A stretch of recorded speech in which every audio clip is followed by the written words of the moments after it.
My husband, 34, and I, 32 female, have been together for 6 years and now have a baby.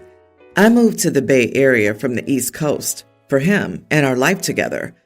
I've made a lot of sacrifices on my end, and I'm starting to become resentful towards my husband and in-laws. For background context, I come from an immigrant family. I was raised poor and have done very well for myself.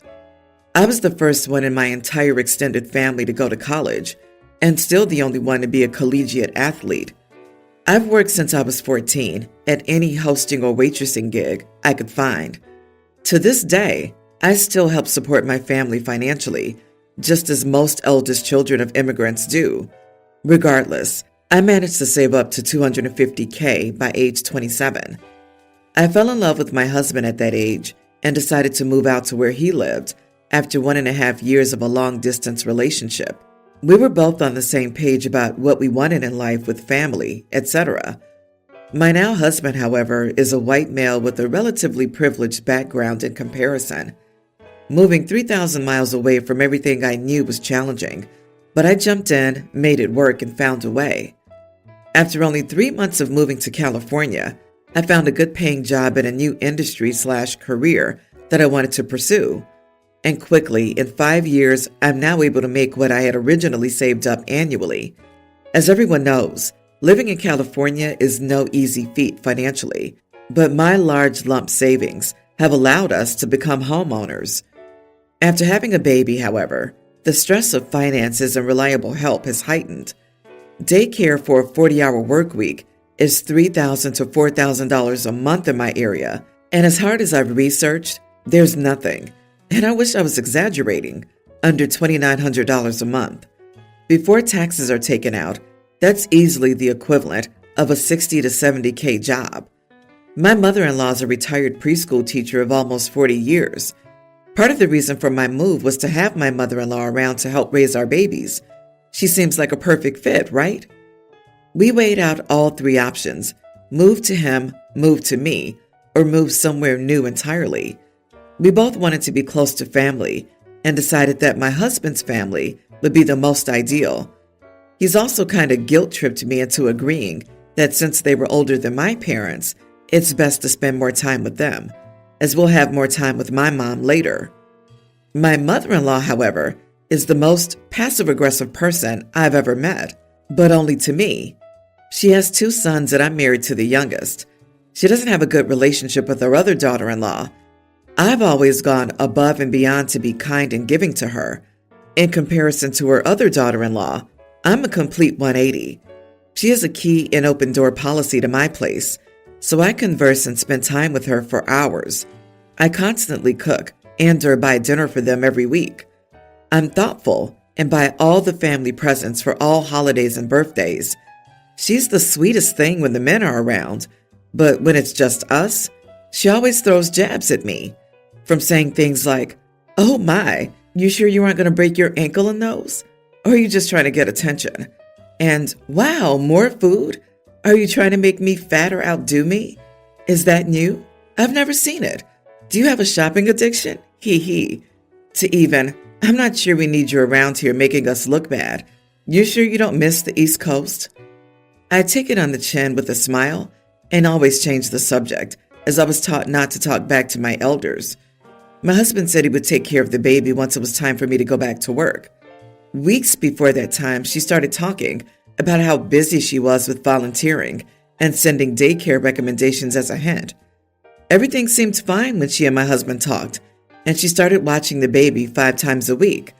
I'm the one who does the drop-off and pickup, however, and I have to hear it every day, 2 times a day. To her son, she only says how happy and lucky she is that she gets to spend time with her granddaughter, etc. To me, she says that it takes up so much of her time and that it's boring watching a baby. My husband doesn't even believe me. After sacrificing my family, which I miss so deeply, my friends, and even my passion in life, which was coaching youth sports, just to jump into the corporate BS world, because I quickly recognized that's what it would take to live comfortably out here, I'm drained. All my money, time, effort, and energy have gone into him and his family pretty much, and I can't even get the support I was promised. Honestly, it would have been easy for me to just buy a house straight up for $250K on the East Coast, have no mortgage, just coach, and make a little money. But it was what made me happy, and to have my mom around who would happily help with our babies around. Instead, I've given it all to this man for this situation, and for my mother-in-law to constantly complain about how much I do for you, instead of recognizing how much I've done for her son. It infuriates me. My mother would view this as a privilege, not a burden, and cries every time we have to FaceTime. My mother-in-law has asked me to take a day or two off work every week and make sure you try to be here by 2 when my shows start. And I'm at a breaking point. I've been sneaking into work late and getting out early for months just to ease her load. But I'm struggling at work, and my results are noticeable now. I also make more money than my husband by 6 figures and have financial pressures on my back. One day I snapped back with, "That's something you're going to need to talk to your son about." And it all broke loose. My husband came home angry that I had said so many derogatory things to his mom, shamed her for not being a good enough caretaker, the works. She then said she needed space, and I took a week off work to take care of the baby. I went to try to smooth things over with her after a couple of days and found her incredibly hammered at 9 a.m. in the morning, stumbling on her words and feet. My father-in-law came out looking mortified and tried to hide her back in her room. I figured she was upset and left it at that, only to try to return the next morning to the same thing. After talking to my husband, he finally tells me that she's a struggling alcoholic and has been for 50 years. He says, but she's a functioning alcoholic, so she just needs to get this intense period out of her system. She'll bounce back. The rage and disbelief I had with both the situation and my husband was out of control. Was she drinking while watching the baby? You knew about this and put our daughter in that situation? To save money on daycare, you let our daughter there knowingly? Functioning? What the heck? Was all her BS a way to get distance so she could drink? The more I thought back, the more I realized there were days when I thought she was loopier than others. Was that her drinking a moderate amount? After talking to my sister-in-law, it was, and she's been drinking every day without a day off for the last 20 years, and that's why they had a tainted relationship. I didn't talk to my husband for days and started looking for other homes on the East Coast, closer to my family. After a couple of days, I sat him down and said this, "Here are other homes we can move to, or you get another job to cover the bills, or I'm reporting all of you to CPS, and there's no more us in our family." It feels harsh. So am I the idiot for bluntly dropping this ultimatum on my husband? Not the idiot. Your husband put your child at risk of harm and hid that from you. You're taking action to protect your child, which he should have taken from the beginning. Run back to where the people who love you are on the East Coast. Divorce and sell your Bay Area house before you leave. Do not let him take that from you, since you contributed so much to buying it. Try to get at least half. Exactly. Hey, honey, let's live on the West Coast so my intoxicated mom can watch the baby. This was his original plan. I am at a loss to figure out his logic. And I'm shocked she's even staying with the husband after finding out he willingly and actively allowed it like there was no issue. I'd go for divorce if I ever found out that my partner was willingly putting our baby in danger like that. Yeah, she's wrong for the ultimatum. If you have to threaten to call CPS, you should just leave and call CPS. Don't hide the CPS level problems just so you can get what you want. There's still CPS level problems. OP needs to contact CPS immediately because that's going to help when it comes to dealing with custody when OP finally wakes up and divorces this idiot before moving back to the East Coast. Seriously, OP, why wasn't that one of your potential plans? Also, not that this is important compared to the alcoholic babysitter, but why is OP in charge of taking the child to and from mother-in-law's house? Why doesn't OP's husband do it? She works and is the main breadwinner, so it seems like at the very least, one could drop the child off and the other could pick them up.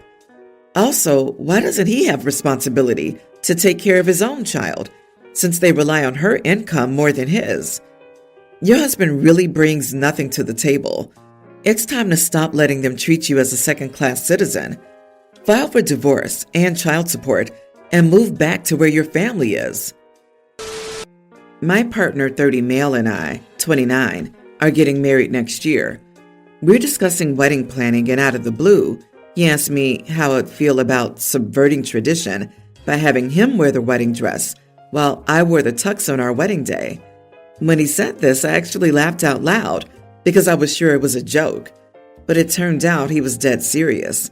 He said he finds tuxes are very similar to each other and feel a lot like wearing a suit to a job interview, but he wanted to wear something special when he got married, and he'd always thought wedding dresses were so beautiful and different from each other. I told him no, it wouldn't be appropriate, and it would turn our wedding into a spectacle, which would change a lot of the way our friends and family view us. My family's quite progressive, but even they would wonder what was going on. He said, okay, but seemed down for the rest of the night. We're both very progressive and have several close friends who are gender non-conforming, non-binary, or simply like cross-dressing. So that's never been an issue. But even though we've been together for 5 years, he's never expressed any desire to do so before. It would be okay with me if he wanted to experiment, and I think it would be a different story if this seemed integral to his daily identity and that he wanted to be reflected in our wedding. I just don't understand why he wants the first time to be on our wedding day. Am I the idiot for being controlling over his wedding attire choices? Holy moly, I think you need to have a much deeper conversation with your fiancé before the wedding. If he wants to wear something unique to him, he can have an outfit custom made for him. If he wants to use the wedding as a platform for announcing something much bigger, that's a conversation that needs to be had. Don't marry until this is resolved. Your fiancé seems to be trying to tell you something before marrying him. Listen to him. What strikes me as weird is why you had to wear the tux. If they're boring, why do you have to wear one if he doesn't want to? My first thought is he's more attracted to you that way, dressed as a man. Why not ask to both wear dresses? If he wants to wear one, that's fine. But what does it have to do with what you're wearing? Why are you in a tux? You've got a lot of soul searching to do, OP, and probably your fiancé too. Absolutely. Also, there are tuxes that don't look like going to work suits that he could find to make him feel special. But a conversation needs to be had before you get married. Good luck, OP. Update. Based on these responses, I realize I may have overreacted. I had another conversation with my fiancé. I tried to explore the reasons he wanted to wear a dress to our wedding in an open-minded way. I emphasized that he could tell me if he was trans, non-binary, or wanted to experiment with cross-dressing, and I'd still love him and want to marry him. He seemed genuinely taken aback and told me it wasn't that big a deal. He just really liked wedding dresses, and it hadn't even occurred to him that I might have a problem with him wearing one, since it's one of the two most common options. We have been to weddings where both partners wore a dress, or both wore a tux. After all, it's not like he's contemplating wearing sweats to our wedding, LOL. But of course, if I did, he would be fine wearing a tux. Of course, he has no problem with me wearing a dress. The reverse roles thing was just one of the many ways he thought that could go. He also reassured me that he would feel safe sharing any changes in his gender or identity status with me. I told him we could look at wedding dresses together and coordinate whatever made us both feel special, whether that's dress, tux, tux, or something else. LOL. Can we cut it out with the my fiancé's gay comments? I'm pretty sure if he was gay, then he would just be gay, rather than go through an elaborate scheme of being in a 5-year relationship with and marrying a woman for cover, and then doing the least stealth thing possible at our wedding. I don't know where y'all are from, but being gay is not considered a big deal or something you have to hide where we are. I'm very open about being bi. He has several family members who are gay and are wholly accepted. Quick details. Daughter Teen is a junior in high school. She's excelled her entire life at volleyball and plays on a prestigious club team in our area. She's currently being scouted by Division I universities. 2 weeks ago, her high school had a prom. She went, even though I thought she couldn't. She had an out-of-state tournament that she skipped to go to prom. Other girls on the team missed their school prom for this tournament. I told her what I thought she should do, but I allowed her to make her own decision and wouldn't interfere. She had another tournament this past weekend where, unsurprisingly, she barely played. She normally starts and plays most games, but she sat on the bench most of the time for this tournament. She told me that she thinks this is unfair, and she's being benched because she went to prom. She wants me to talk to the coach about her decision and ensure it doesn't happen again. I told her what I felt. I flat out told her no, I would not talk to her coach. I told her that she was a part of a team and had a commitment to them, and she decided to be selfish and go to a silly dance. She argued with me, saying that this was a special occurrence. I reminded her of 2 things. 1, the other girls on the team prioritized the tournament over their proms. And 2, she's lucky to be as talented as she is, and she'll most likely not have to pay for college. This is an opportunity all those prom goers would probably love to have. I warned her this would happen, and she decided not to listen. She's still upset with me. I told her I hope she learned something about being part of a team. My husband thinks I'm wrong because prom is important to a teenager, and he thinks the coach is being unfair. But I have 0 issues with what the coach did. You are the idiot. Holy crap, your daughter's literally excelling in life, being scouted by Division I universities, and you're upset that she wants to have the slightest hint of a social life? If she was a general underperformer or did something genuinely bad, sure. But all this girl did was go to one social event, and she's being blatantly punished for it. Sure, the other girls went to the tournament, and that's great. But your daughter starts and plays most tournaments because she's a skilled player, and suddenly she's sitting on the bench? That's just blatant retaliation for missing one tournament. And instead of helping her stand up for herself, you're scolding her for daring to want to do anything but work for one night? Okay. By helping her stand up for herself, you mean going to the coach as a parent and telling them how to do their job. That's the kind of parenting that ruins sports for both kids and coaches. OP's not the idiot. The coach has to do what's best for the team. The coach has decided that means playing your daughter less. That's the coach's decision. Talking to the coach is not going to do your daughter any favors. She put herself above the team. The sooner she learns that her choices will have natural consequences, the better. Dude, it's high school age volleyball, LOL. She's not a pro. Jesus Christ. If she's good enough to play D1, she's getting a scholarship regardless. They won't pull a scholarship offer because a student went to prom. But geez, lady, you need to fix your dismissive, condescending attitude and actually be a parent. You don't need to talk to the coach, but you can support your daughter's right to decide, even if you disagree.